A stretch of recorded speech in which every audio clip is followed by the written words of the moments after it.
Buttonwillow Raceway Park. Jeff, welcome to Buttonwillow for round 6 of the Nitto Tires U.S. Touring Car Championship. Jeff, how long has it been since you've been out at Buttonwillow? It's been a long time. It was November of last year when the last time I raced here. I was actually here 2 weeks ago doing a magazine shoot for one of the big magazines. Got to drive all the big cars, but it's nice to be back. It's a little bit cooler, a lot more windier here today than it was a couple weeks ago, so we'll have to see if that's going to play into the hands of some of the boosted powered cars we have here today.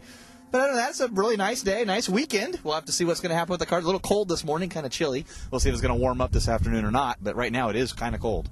It is, and I'm very excited to see what happens. We've had 5 different winners on the last 5 races. We're on round 6 now. Will we continue that trend and have a different winner again this week? I sure hope so. We've had different racetracks, too. This is our 6th different racetrack. We ran Infineon once, and we used a little short turn 7. We ran Infineon again. We used a long turn 7. From Thunderhill backwards, Thunderhill forwards, Thunderhill forwards with new pavement. Now we're at Buttonwillow. So it's like, I mean, I don't know what else can change. I mean, it seems like everything more that stays the same, I guess, the more it changes, maybe. That's what they always say. But there's a lot of people that can win today. We'll have to see if that's going to play out.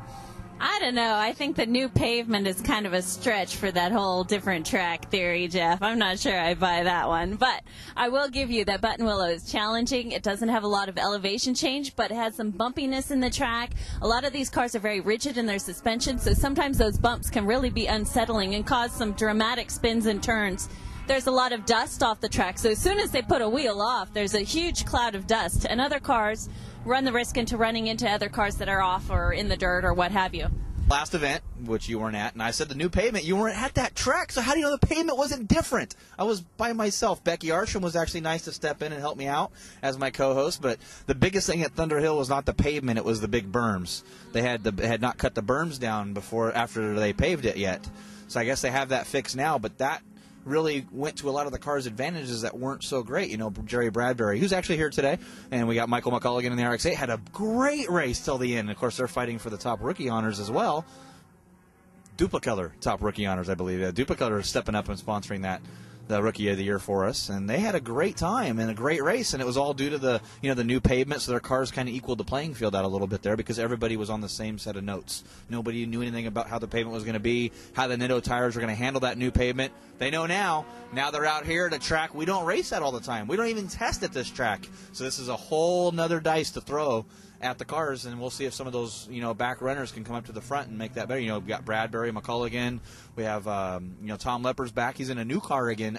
He's going to see if he can win the championship with like 6 different cars, I guess. But he's in the Honda Euro R from OPAC Racing Spoon Sports, and then of course Curt Simmons in the SRT4 last race winner. And then I think Andy Chittum. He's got like this big wing on the back now and a big splitter on the front. I don't know if he's going to try to fly out here with all this wind or if he's going to race. We'll have to see if that BMW can pick up any speed or not. I'm looking forward to this first practice session, kind of see what we're going to happen. Thanks, Jeff. It sounds like we're going to have a great weekend. Let's join Jennifer down in the paddock. She's going to be talking with some of our drivers. I believe Curt Simmons is up first. He's driving the Stevens Creek Dodge SRT4. Stevens Creek Dodge just came on board as of Thursday. We haven't even had a chance to re-decal the car yet, but that'll happen for the next race. And, just a lot of good things happening with the team right now. We're sitting second in points, and possibility of still winning the championship if things go right. That's great. So, Curt, you were showing us a little bit what you were trying to do to fix this throttle pedal, and I have to say it's ingenious. I mean, you're making do with what you've got on site, on hand. You've got long-term plans to make it more sturdy, but is there anything else on the car that you're having to do this kind of ad hoc, creative fix for? Well, yeah. Chrysler was built this fine, beautiful piece here out of plastic. Metal and plastic, and the plastic part decided it was going to get all egg-shaped and not hold the throttle pedal anymore. So we went over, all had an ice cream, got some nice popsicle sticks, and our fine sponsor Permatex has this beautiful epoxy they gave us, and we're making a new throttle pedal out of some popsicle sticks and epoxy. And when we get home, we'll make one out of metal. But I had no idea this thing was plastic until it failed today, basically. And so you were saying basically the entire gas pedal was moving away from your foot, right? Yeah, the biggest problem was when you go to right foot brake, when you were doing a downshift, the pedal would move over and you would actually hit the gas pedal, the brake at the same time, which essentially gave you no brakes. And it makes it for an interesting corner sometimes. Andy, you know, I hate to say this to you because I know that you've been really working hard. You've had a grassroots efforts. You've had a lot of support from your sponsor. But up until this race, I mean, you did well last race. I understand that you placed second, but you've really been pretty slow. I mean, I'm not sure how else to say this, but Andy, quickness was not you. So tell me what has happened here. You've transformed, you've changed, something is different. What have you changed in the car, in your driving style? What's different? Well, we've improved on a number of areas, actually. We've been able to sort of dial the car in a little bit more to the absolute limits of the rules in a few areas, and we've been able to work with USTCC to get a few special things that we're allowed to do now. And best of all, we've had our partnership with BTM Motorworks has really, really paid off well. Brad and the guys down there have really been working hard. A couple of really excellent trick parts they put together, some little additional adjustability this car wouldn't normally have, and we're able to get the power down so much earlier with so much more grip and go so much faster that it's I think you're seeing some pretty good results from that. Okay, so when you say special things, Andy, are you talking about this enormous wing that was not on this car a month ago? Have you seen this thing? It's huge. What prompted the wing? I assume that you have a front air splitter as well, because they go together. That they do. Well, that was actually sort of inspiration from BTM Motorworks. Brad came up with some plan on putting some things together for the car, and we sat down and drew out a couple of things and did a couple of real quick tests, but I was really amazed at how well we were able to pull the car right off the trailer and just be fast. It just worked. It just worked.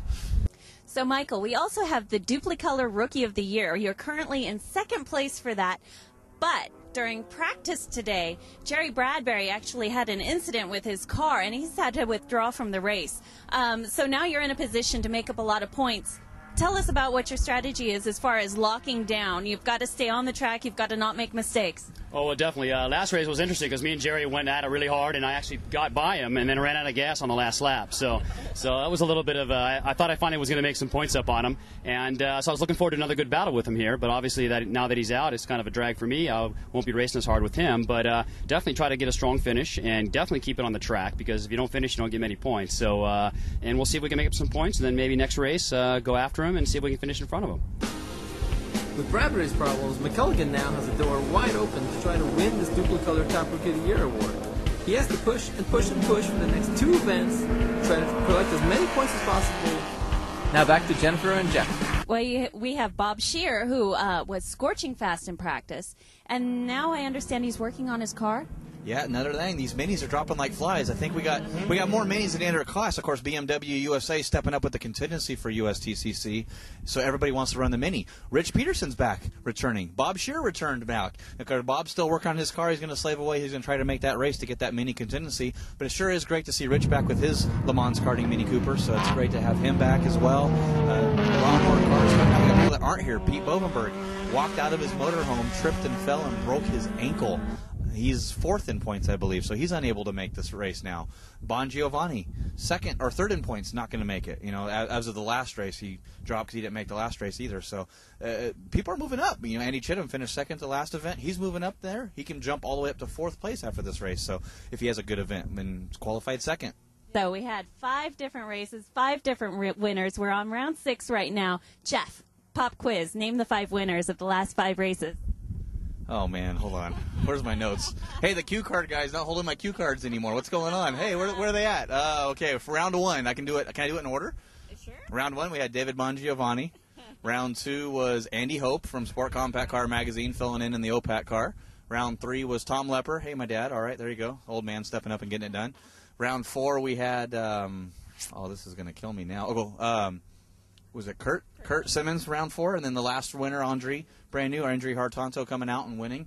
So the grid's set. We're ready to race. Tell me, Rick, what's your predictions? Well, it's hard to say, but we have a front-wheel drive Acura on pole versus a rear-wheel drive BMW in second. Chittum's BMW has historically gotten better starts. Chances are that he'll be able to repeat that. and get a jump on Hartanto to turn 1. That, we'll see. It's going to be anybody's game. Hartanto has been super quick in every session so far, but Andy can be difficult to pass. But whatever the case, it's imperative if Andy wants to win this race that he must get the jump to turn 1 and get in front of Hartanto. If he lets Hartanto get in front of him, he has pretty much no hope of winning this race. Let's take a look at our starting grid. On pole, Andrie Hartanto in the Red Zone Performance Acura TSX. Starting in second place is Andy Chittum in the BDM Motorworks BMW 328 Ti. Second row, Curt Simmons in the Stevens Creek Dodge SRT4. On the outside is Tom Lepper in the Spoon Sports Acura TSX. In the third row, we have Michael McCulligan in the Racing Beat Mazda RX-8. And finally, we have Rich Peterson in the Bergman Company's Mini Cooper X. Looks like we're ready to go racing. The Toyota Camry safety car is ready to pull off, and we await the green flag.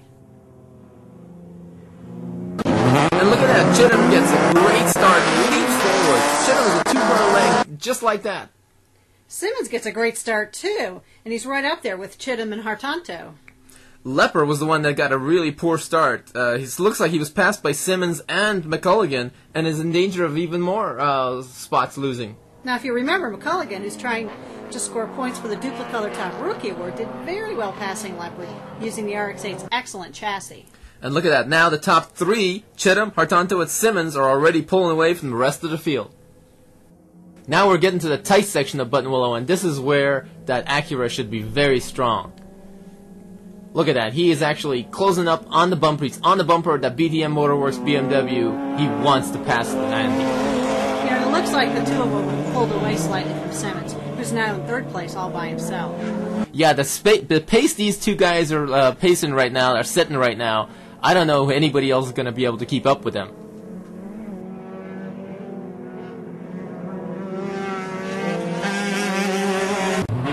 Now on board with Hartanto. Look, Hartanto does everything right, and he still gets beaten off the line, but that tremendous grip of that BMW just can launch harder and faster than the Acura can. But now on the short straight, coming out of turn 1, they're dead even going on to the straightaway. This is going to be a great fight, and Andy knows it.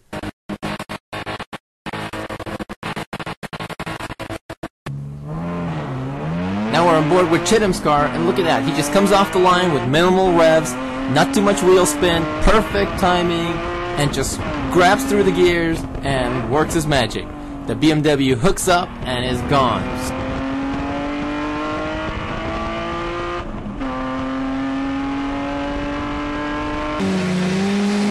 Now we're on board with Curt Simmons in the SRT4, and look at that. In contrast, this car, he is just beating the heck out of this car. It's on the rev limiter, he's floored, he is just pushing this car beyond what the car wants. And he's just out there trying to get as much of this. And you know what? It worked, because now he's in third place and he's right on the bumper of the two front-running cars.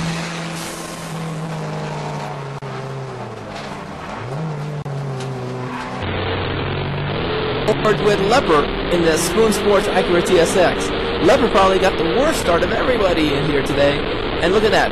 He got passed by Simmons, and then he gets passed by McCulligan's RX-8. All this within a matter of a few feet.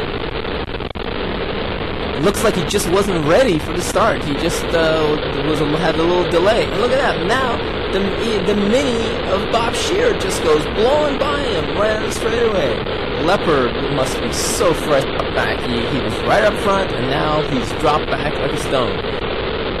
Lepper's going to have a long afternoon ahead of him. He better get a move on and start passing some cars, or else this whole championship he's worked so hard for is going to... He needs some points out of this race today.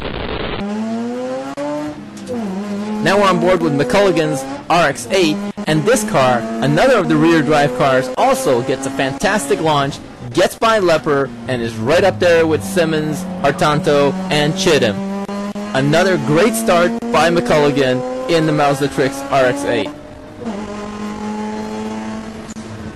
And whoa, look at that! Shear in that Mini Cooper S just goes blowing by. Shear was ultra fast all weekend long. He had qualifying, could not get a good qualifying time, and he had to start in the back, but now he's making it all up. Look at that. He's already worked himself up to 4th place, and he's up there trying to get more. Whoa, watch out for that dust cloud. That's what this track is famous for. So up front, after one lap, we have Chittum still leading in the black BMW, followed very closely by the blue and white Acura of Hartanto. In fact, so close, 0.98 seconds, the official time from timing and scoring. Simmons is still in 3rd, and then rounding out the top 5, we have Scheer in the Mini, followed by Lepper in the Acura TSX. This trio is really evenly matched. Simmons lost ground a little bit just on the first lap because of being a little bit too aggressive on the throttle and lost some time due to that. But then, since then, he's calmed down and made up all the ground, and now he's right up there with the leaders. It looks like none of these three want to make a move. They are just waiting for the guy in front of them to make the mistake first. That's what happens when you're this close and this evenly matched. You just got to be patient and wait for the guy in front to make a mistake. Otherwise, there's no chance of making a move. Yikes. Speaking of opportunity, there it is. Chittum goes wide at the entrance of the hairpin and leaves the door wide open. Look at that. Chittum's dragging the cone, and he goes from 1st to 3rd just like that. Let's take a look at what happened from Hartanto's viewpoint. Chittum gets slightly offline where there's less grip and tries to take his braking deep, but the car just won't slow down.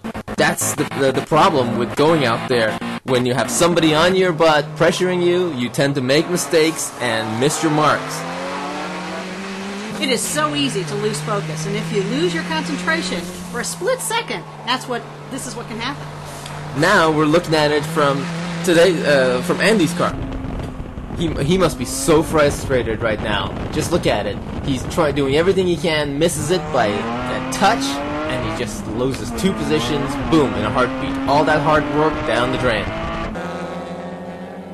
So back to the front. Now we have Hartanto, Simmons, and Chittum. This is what Hartanto wanted from the beginning. He didn't want to be stuck behind anyone. He can now set the pace of the race. I would expect Hartanto to open it up now and build a gap between himself and the second place car. If he can set the speed that he showed in qualifying now, nobody will be able to catch him. He can just get some clean air, go out there, do what he wants, and not be slowed down by anybody else. So here we go. It looks as if Hartanto is setting that fast lap, and inevitably when you do that, you're going to get into some lap traffic. So let's see how they deal with getting past those slower cars.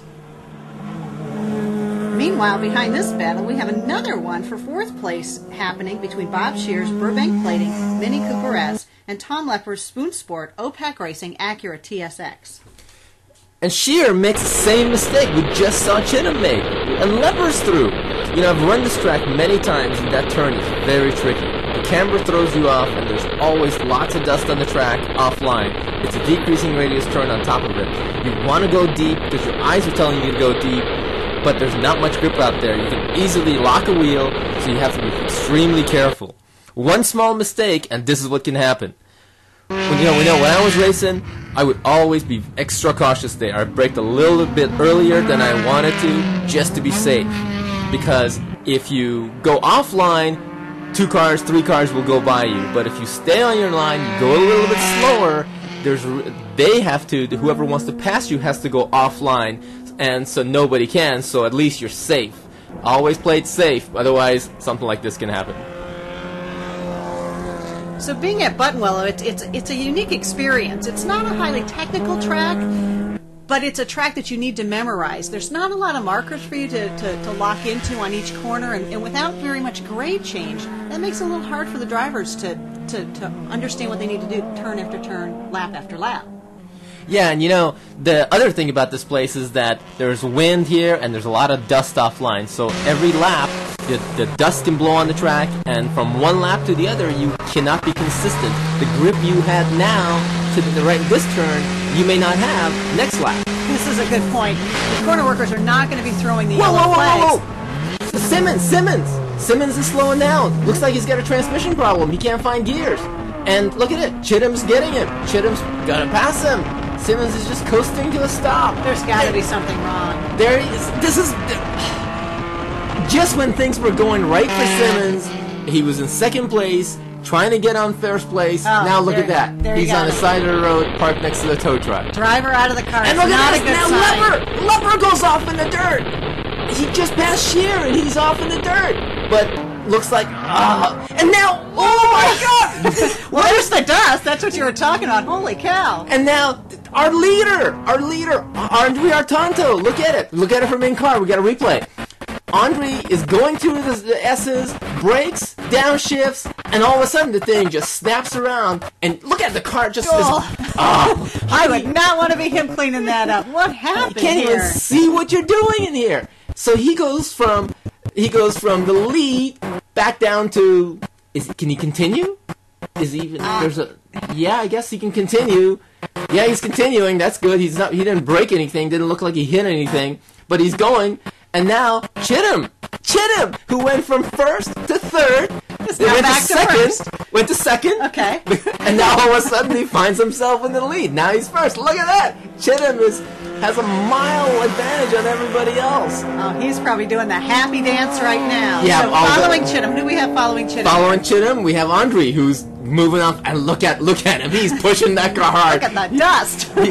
He is angry. He's driving. He's going to be turning some fast laps because he's probably so mad with himself for making that mistake. Okay, so Chittum. So Chittum in the Lamar Karting BMW leading the pace right now, and then we have Andrie trying to catch up and setting another fast lap in the process, trying to catch up with him. The only thing is there enough time to catch Chittum? So as we were saying, the dust at this track can really throw a driver for a curve. And as you saw in Hartanto's car, he may have been able to start off out of that spin a little bit sooner, but couldn't because the dust had to settle. I couldn't see where he was going. I'm sure he couldn't either. Well, what was amazing was that he even moved. I mean, you start to get going. How do you know there's no oncoming car coming that's going to hit you? You can't even see the turn workers with all that dust. But as we were saying, the dust here can play havoc on your strategy because Hartanto thought everything is great, I'm gonna win, and next just one bad move, and the dust just threw him off, and the car slid off the track. And that was all she wrote on that one. Now hopefully Hartanto is picking up the pace, and he's out to get Chittum. I'm sure he's going to catch up and close that gap a little bit, and we're going to see that as we go through these laps. But boy, the cleanup he's going to have, the news from Simmons, what happened? Was it transmission like we were hearing in his in-car? I don't know. Yeah, Simmons, a bad transmission. He just couldn't get a gear. He just got a box of neutrals, basically. So, nice. So that's actually, with one race to go, that basically tosses any chance that Simmons had for a championship. Because in order to get the championship, he had to get some points today, but now his points are dreams are out the window. Look at this. The gap is closing. Hartanto here, following Chittum. What are we, 3 car lengths here? Well, it's not surprising because Hartanto's been setting fast lap after fast lap, trying to catch up to Andy. Hartanto has been super fast, but sometimes he just cannot crank it up. Like when we had the lead over Simmons, he couldn't build a big enough gap. Otherwise, he probably wouldn't have been in this position. But now that he is, it's good. His car's. Well, that's racing. Racing is racing, and these are the things that. Oh, here he goes. The pass. Let's see if he can make it. He's going in the outside of there. Oh, he's going into Talladega, and looks like he made the pass. So Hartanto back in the lead. What a move! Now, here we go. Here's the view from the outside. There he goes. He just made the move. So obviously, Hartanto's car still working well. No problems from that spin. Yeah, that dust bath he took. He probably can see where he's going. Did you notice how Hartanto does not have any wipers on his car? Because who would have thought you need wipers? It's not going to rain today in the desert. It's raining dirt in the desert today. Yeah, raining dirt, yeah. He probably thought, I'm going to save some extra weight off the car and take off the wipers, less aerodynamic drag. Our drivers have just received the white flag. That's our last lap flag, so we're going to see how things are going to pan out on this lap. Chittum's closing that gap. He's still got a chance. I mean, everything changes. We know that. We've seen it on the show this week. Well, one more turn to go. Doesn't look good for Andy, but whoa, look at that. He's pushing hard. He gets sideways coming out of there, but there's the checkered flag. And Andrie becomes our first 2-time winner this year. Andrie Hartanto in the Red Zone Performance Acura TSX, our first 2-time winner of the season. Both Curt and Andrie went sailing by. got up and we got back by Curt, and then Andrie had a little problem. We got back by him, and then he came back pretty strong at the end. It was just an insane full tilt race the entire time. No saving the car, no saving the brakes, just going 10 tenths the entire time.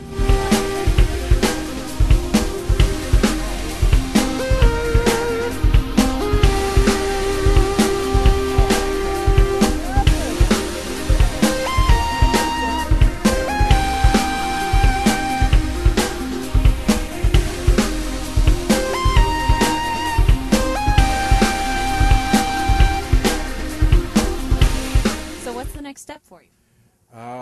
Make sure I finish the last race. I don't have to win. I have to make sure I finish. I have to make sure that there's no tech glitches, and that's what I'm driving for, is to make sure I win that championship. Okay, so we had up until this race a different winner for every single race. Now you have broke that streak. You won 2 times in a row. So what are you going to do to make it up to us? Well, I watched Alonso race and did the back-to-back win last night, so I thought I'm going to try to do the same feat. Jeff, oh my gosh, can you believe that race? That was incredible. With Andy getting into the lead and then losing it in the second lap, Curt and Andrie totally capitalized on that.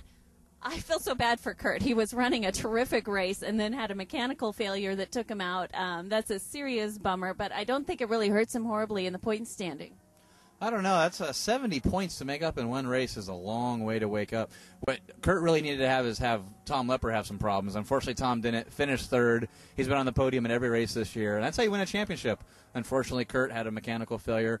I know Tom doesn't want to see and win a championship like that. He'd like to race it out. It looks like Tom Lepper pretty much has a championship sewed up, of course, teaming up with Rod Rojas. They're going to win the championship this year. It's a little unfortunate, but anything can happen in Infineon. Infineon's a tough track. We're going to head out there for the season finale. 7 great races this year across some of the greatest tracks in North America. I mean, what more can we ask for? We had our first second-time winner. We've had it all year. We've been pretty good at getting different race winners every race. We finally had a 2-time winner. It's bound to happen. Now, Andrie, nothing to lose. He can go out and he can go as fast as he wants, beat everybody, try to get 3 straight if he wants. Same with Curt. Curt has nothing to lose now. Curt has to go out there, finish first, not worry about what anybody else has to do, and just go out there and finish first. So it's going to be interesting. You got 2 or 3 guys. Same as Andy Chittum, my pick all year to win a race and be on that top step of that podium. He's got nothing to lose. He's way back in the championship now. So there's going to be a lot of dicing. You thought this was exciting? You just wait till you get the tight Infineon Raceway. We'll see what happens because there's no off-course excursions there. You don't come with a dirty car. You come with a bent car. Thanks for joining us. Tune in again next time when we'll bring you another exciting episode of Final Drive TV with the latest news from the world of cars. For more information and to view complete episodes, please visit us at finaldrive.net.